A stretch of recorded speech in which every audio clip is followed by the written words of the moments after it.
dans votre émission de littérature, le livre de l'auteur, la seule émission consacrée à la plume gabonaise, mais également africaine. Aujourd'hui, je vous invite dans l'entre-deux de Honorine Ngou avec son célèbre ouvrage Féminin interdit, œuvre parue en 2007.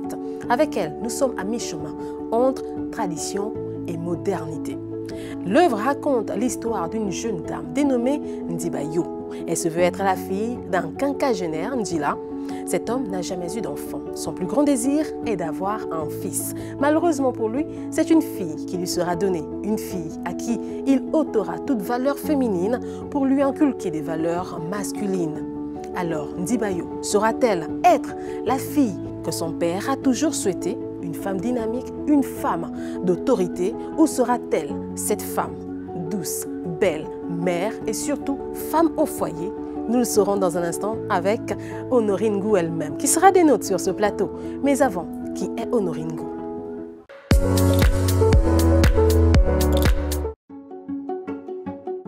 Honorine Ngou est une littéraire de formation sortie de l'école doctorale de Grenoble en France.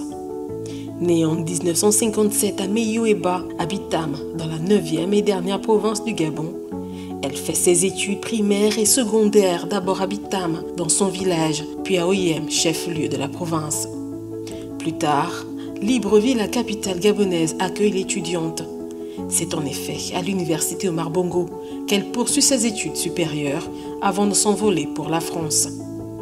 De retour dans son pays, c'est au Grand Portail, encore dit Université Omar Bongo, qu'elle prendra ses fonctions en qualité d'enseignante des littératures françaises à la faculté de lettres et de sciences humaines. Marquée par une éducation parentale religieuse et rigoureuse, Honorine Ngou, ou l'amoureuse du livre, mieux encore l'enseignante exigeante, ne tarde pas à révéler certaines vérités sur son pays, le Gabon. Gabon qu'es-tu devenu est l'un des exemples livresques de la dame. Née avant les indépendances, Honorine Ngou a du mal à accepter la génération dite moderne qui pour elle est en perte de valeur. Auteur de près d'une dizaine d'ouvrages, dont 3 romans, Honorine Ngou se veut être la voix de toutes les femmes et de la moralisation de la vie publique.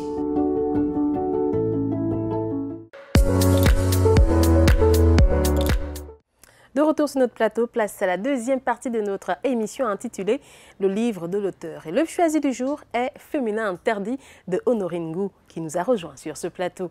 Honorine Ngou, bonjour et merci d'avoir accepté notre invitation. Bonjour, c'est moi qui vous remercie de m'avoir invitée. D'entrée de jeu, la question qui me vient à l'esprit, c'est de savoir la symbolique de cette première de couverture. On voit bien que le titre c'est « Féminin interdit », mais nous voyons une jeune fille enfermée, sinon emprisonnée dans une cage. Qu'est-ce qu'on doit comprendre ici? On doit comprendre que la femme est à la base la porte de l'humanité. C'est-à-dire que c'est par elle que l'homme et la femme viennent au monde. Donc, on doit la considérer comme le socle de la société, comme le ciment de la société. Mais il se trouve que dans beaucoup de cultures, la femme est encore enfermée dans un ensemble de stéréotypes, un ensemble, voyez, de considérations qui ne l'agrandissent pas. Elle est infantilisée. Elle est infantilisée, elle est mineure. D'où la jeune fille. Voilà, elle est mineure, elle est sous tutelle de l'homme dans toutes les sociétés du monde. Parce qu'on parle de l'hégémonie. D'accord. Ou bien, est-ce que je vais parler de l'hégémonie? De la suprématie masculine. Donc, que vous soyez en Europe, que vous soyez en Afrique, en Asie ou dans n'importe quelle région du monde, la femme est un être mineur. Un être mineur, vous le dites. En parcourant les premières pages de cette œuvre, du mot féminin interdit, cette œuvre romanesque, on peut lire que Ndjila, le père, un quinquagénaire qui n'a jamais eu d'enfant, c'est son désir le plus cher d'avoir un fils. Oui. Comme il le dit sous bien, le bâton de vieillesse. Bien sûr, bien sûr. Alors, un fils et pas une fille. Malheureusement, c'est une fille qui vient et il ne considère pas au tout début cette jeune fille, mais après, il finit par l'aimer. Une fille à qui il retire tout ce qu'il y a de féminin en elle. Il refuse qu'elle parte au champ, mais préfère qu'elle soit au corps de garde. Il refuse qu'elle parte avec sa mère pêcher, mais préfère qu'elle soit avec lui. Au corps de garde? Non, pas au corps de garde. À la chasse. À la chasse. À la chasse. Vraiment, il préfère lui donner ses valeurs masculines. pourquoi cette préférence? Non, c'est-à-dire, comme je le disais tout à l'heure, dans beaucoup de sociétés, il y a comme une sorte de préférence pour les bébés mâles, pour les bébés de sexe masculin. Et on rencontre encore ce genre de Voilà, personnes bien sûr, aujourd'hui? ce n'est pas du passé. Vous savez, dans nos cultures, on a, par exemple, je parle de chez nous, dans la société traditionnelle Fan, il y a un proverbe, un adage qui dit « au bébot, au bébé femme ». C'est-à-dire, tu as eu des hommes ou des êtres humains quand tu as des garçons. C'est-à-dire que la fille, avoir une fille, bon, c'est bien, mais avoir un garçon est prestigieux. Pourquoi? Parce que une fille est née pour se marier et pour aller enrichir les voisins ou les villages voisins, ou les tribus ou les clans voisins. Alors que l'homme, le fils, reste au village et va épouser une femme pour agrandir le village et perpétuer effectivement le clan et perpétuer la race. Mais aujourd'hui, la femme a également de l'importance. La femme peut apporter un plus. La femme a les mêmes valeurs, du moins les mêmes chances de réussite que l'homme. Pourquoi cette préférence? Non, je dis que dans tous les pays du monde, je parle par exemple de la Chine, je cite le cas de la Chine, il y a eu ce qu'on appelle des infanticides à cause du sexe. On faisait avorter les bébés filles en Chine. Wow. Et ça continue. Et en Inde aussi. Au point qu'il y a une dizaine d'années, on parlait effectivement du manque de bébés, de bébés filles, je crois que c'est dans le sud ou dans le nord de l'Inde. Parce que les gens, aujourd'hui, au XXIe siècle, ont encore une préférence pour les fils, parce que ce sont les héritiers.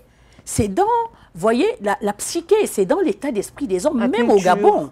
Oui, on a de la préférence pour essayer de faire, par exemple, une petite enquête autour de vous. Menez une enquête, des gens vont vous dire, ah non, une fille, bon ben c'est bien, mais moi je préfère quand même des fils. C'est une discrimination. C'est une discrimination et j'ai voulu, à travers ce livre, effectivement montrer que un être humain, qu'il soit fils ou fille, est un être humain. Si on lui donne une éducation, on lui donne des valeurs, eh bien, cette personne va contribuer, je dis, au développement de son pays, au développement de sa famille, et qu'on ne doit pas juger quelqu'un par le sexe, mais par les valeurs que cette personne incarne. Parce qu'aujourd'hui, eh ben vous avez vu aux États-Unis ce qui s'est passé. Oui. Il y a une vice-présidente, je vais vous dire. Bien sûr, une noire en plus. Une noire en plus. C'est-à-dire qu'elle a des compétences, elle a des valeurs. Oui. On a vu qu'elle était représentative, en dépit de son sexe. Donc je pense qu'au XXIe siècle, on ne peut plus penser comme nos parents, il y a 40, 50 ans. Oui. Les états d'esprit, l'état d'esprit de beaucoup d'hommes, surtout les Africains, n'a pas changé du tout. Ils sont rares des gens qui sont joyeux, heureux de voir leurs femmes ne faire que des fils. Non, des filles. Des filles.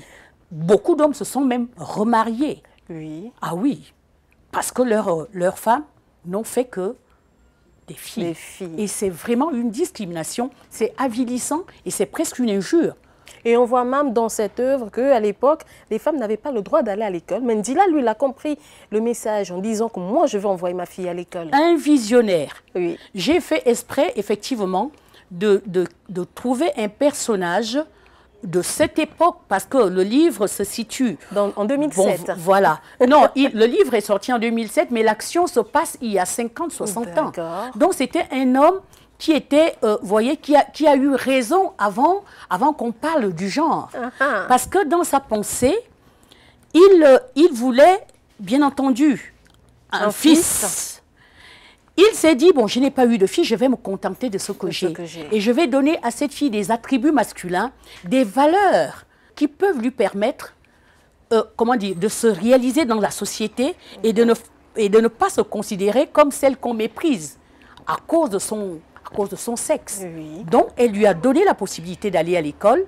Et pour lui, l'éducation, la formation sont des valeurs ajoutées. Des outils. Des outils, effectivement, d'intégration et de reconnaissance de ce que sa fille, qui aurait dû être un fils et on a vu ce que Ndibayo a fait. Vraiment persévérante, perspicace, volontaire, déterminée. Oui. Elle est férue, elle est remplie de valeurs et elle en fait la promotion. Bien sûr. Et je pense que Dila aurait survécu, qu'il aurait été très très fier de sa fille. Parce qu'il malheureusement, il en meurt. Voilà, il est mort avant que ces derniers puissent se réaliser. Madame Honorine Ngou, nous allons à présent nous intéresser un temps soit peu aux différentes thématiques abordées dans cette œuvre. Oui. Nous savons qu'elles sont nombreuses, mais trois ont retenu notre attention. La première est justement l'éducation à la dure, que nous allons prendre à la page 7, 4e paragraphe. À 8 mois, Ndila commença à mettre Ndibayo debout. En dépit de la fragilité de ses jambes, la petite marcha à 10 mois, touchait à tout, montait partout et devenait un rayon de soleil dans la nuit de son père. Plus loin on lit, lorsque le soleil commençait à décliner et que les poules cherchaient où dormir, Ebi demandait à sa fille de rentrer à la maison. Ndila répondait parfois à sa femme sur un ton d'indignation. « Laisse-la encore un peu dehors, tu risques de la rendre peureuse. Elle ne doit avoir peur de rien et sera une fille brave. Si tu veux qu'elle vienne te voir piler la banane et décortiquer l'arachide, je refuse. » Que doit-on comprendre ici? On doit comprendre que Ndila veut développer chez sa fille plus, on va dire, plus de... Comment dire? Il veut inculquer à sa fille des attributs masculins. La force, la détermination. La bravoure, le courage, l'intrépidité. Pas être une fille fragile, etc. En fait, il veut rompre avec tous les attributs féminins. Et je crois qu'il est dans un processus de déféminisation. Vous voyez, il faut que la masculinité l'emporte sur la féminité. Je dis sur le plan mental, sur le plan moral. Vous voyez, parce que, vous savez, il y a des valeurs féminines. La douceur, la tempérance, la réserve, mais doit-on être la aussi dur pour avoir une éducation ou une éducation assez parfaite? Non, quand on dit dur, c'est-à-dire il faut inculquer des principes. Vous voyez, des principes à un enfant, des valeurs à un enfant, lui montrer qu'il y a des limites à ne pas dépasser. Vous comprenez? Et si l'enfant dépasse des limites, on agit. On agit. Parce que dans cette... On agit en quoi faisant? Voilà, soit par... chez nous, par exemple, dans nos traditions, moi, je ne veux pas faire référence à l'éducation occidentale. Je fais référence à nos sociétés traditionnelles. On ne devait pas se priver de prendre la chicotte, le bâton. Ce n'est pas pour tuer, mais pour que l'enfant se souvienne qu'il y a des limites à ne pas dépasser. Mais aujourd'hui, on parle de maltraitance. Non, on parle de maltraitance, c'est la modernité. Je vous dis que nous sommes, les gens de notre génération, nous sommes des personnes qui avaient été formées à la dure. À la dure, mais vous allez voir que les gens de notre génération n'étaient pas délinquants, n'étaient pas drogués, n'étaient pas des tueurs. Il n'y avait pas de parricides comme on peut voir maintenant. Vous voyez? Parce qu'on nous disait qu'il y avait effectivement des zones interdites et on les respectait. Si il y a une zone interdite et que tu la violes, on te frappe, on te punit corporellement. Et ça nous faisait peur. Moi, je me souviens quand j'étais en CM2, j'avais un instituteur brillant, très exigeant, et il nous corrigeait physiquement avec c'est pas avec de la méchanceté, c'est pas... Mais tu étais obligé de te surpasser pour faire mieux qu'avant-hier. Vous voyez? Or, aujourd'hui, on parle de maltraitance parce que l'UNICEF a parlé de maltraitance, tout nous vient. Ils nous imposent leurs valeurs et leurs contre-valeurs au point que nous avons des enfants qui sont devenus ingérables. Deuxième thème, amour du prochain. On voit que Ndibayo est cette jeune dame qui apprécie, du moins qui soutient les personnes vulnérables. Et là, nous pouvons voir cela à la page 18 lorsqu'elle part voir Ewi. Mendibayo eut envie de rendre visite à Ewi, une vieille dame dont la chaumière abandonnée était située entre deux villages. Les appels incessants et les pleurs d'Ewi qu'on disait sorcière laissaient tous les passants indifférents. Seules quelques bonnes âmes allaient lui porter du bois, de l'eau et des vivres. Un peu plus loin, on lit encore, plus elle s'en approchait, plus son cœur battait la chamade. Les appels d'Ewi, de plus en plus poignants, s'imposèrent à sa conscience d'enfant. Elle se souvint de la formule de son père, tout enfant qui prend soin des vieillards reçoit plein de bénédictions. Ah oui, j'aime beaucoup cette partie. Vous voyez, on dirait que je redécouvre même. Oui, c'est comme ça, effectivement, que les enfants... Mais on ne voit plus ça aujourd'hui. On ne voit plus ça aujourd'hui. Parce que on disait que l'enfant, je le dis enfant, je le dis enfant, je vais traduire. Emborango ba'alminum. Celui qui garde les vieux, c'est cette personne qui reçoit les bénédictions. Et nous avons grandi, les femmes de ma génération, il y a 50, 60 ans, avec effectivement ce cœur social.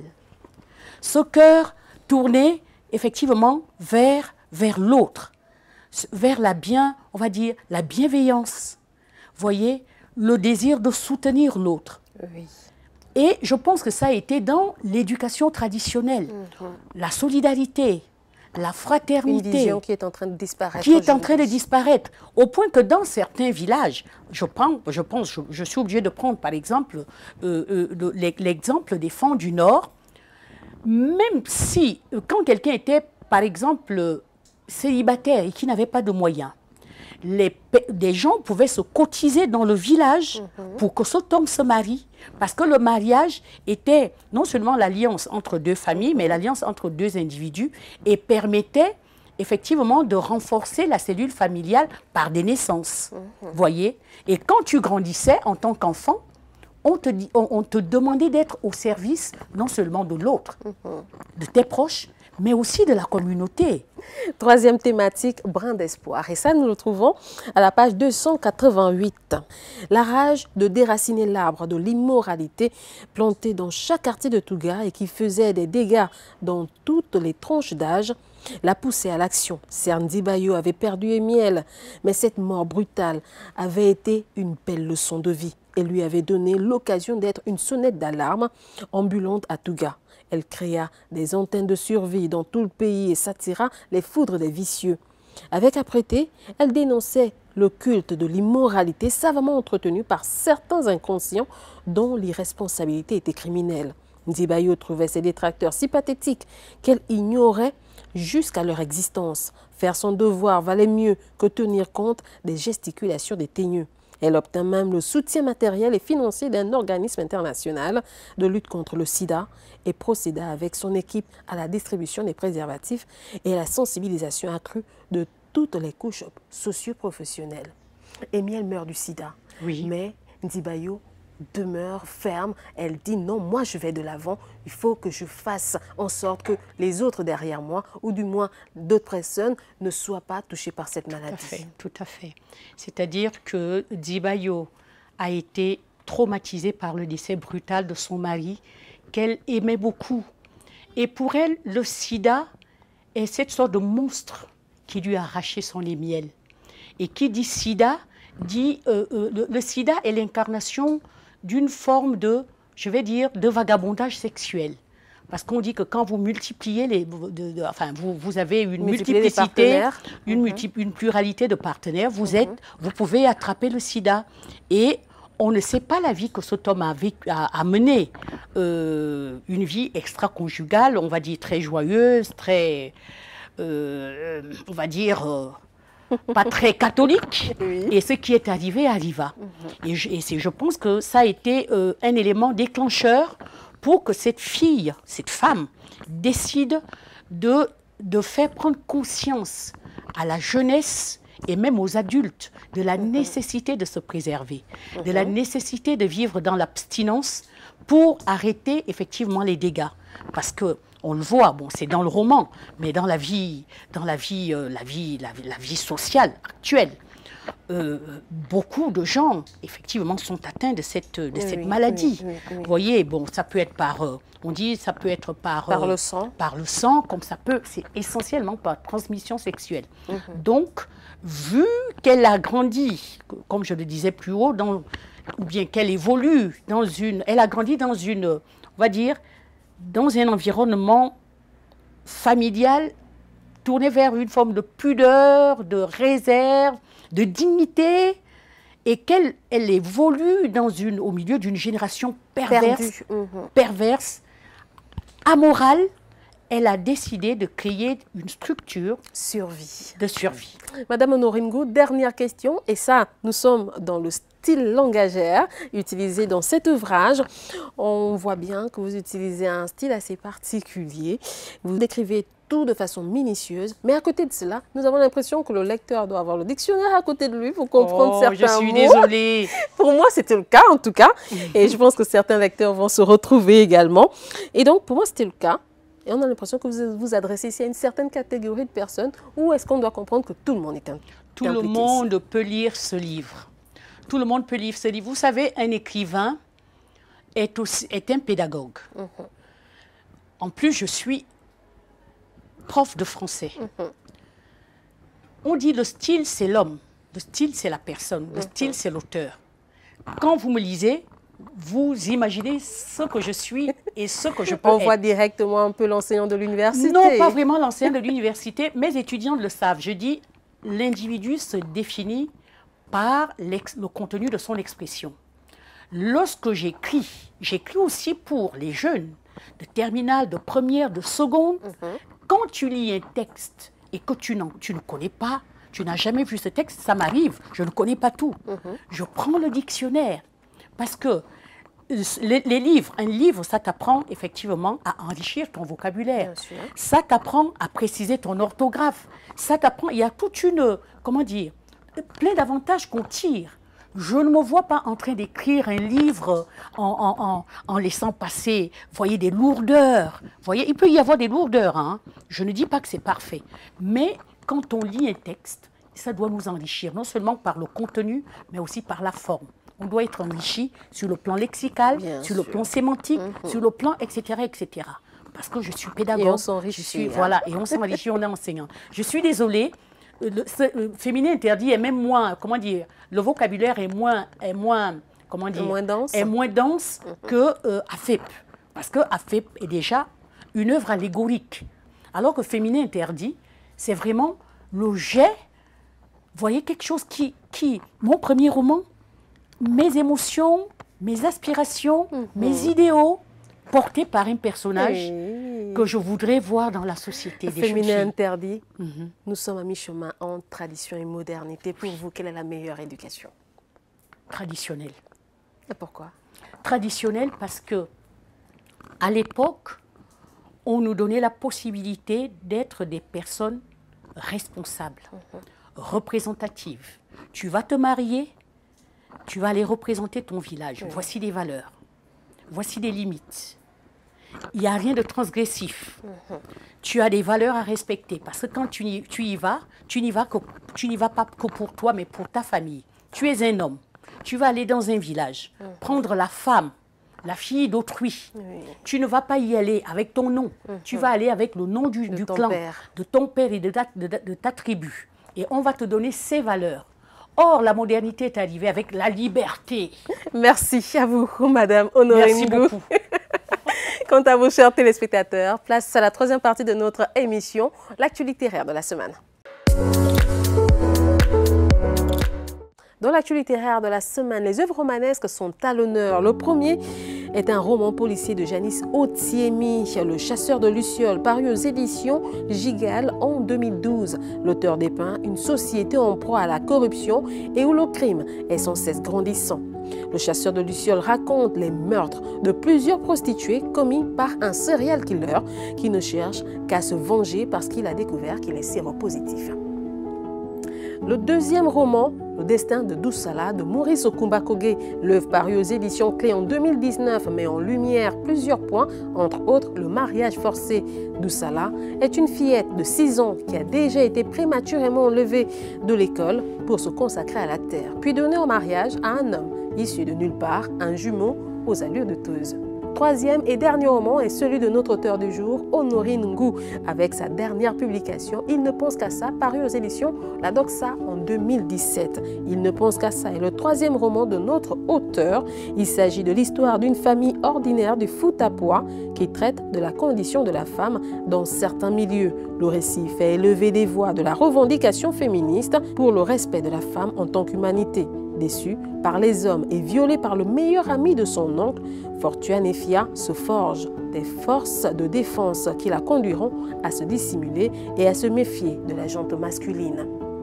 Voilà, c'est la fin de notre émission. On se dit prochain rendez-vous la semaine prochaine. Ce sera toujours avec moi, Marina Boissa et toute mon équipe technique cachée juste derrière la caméra. On se dit à la prochaine. Bye bye.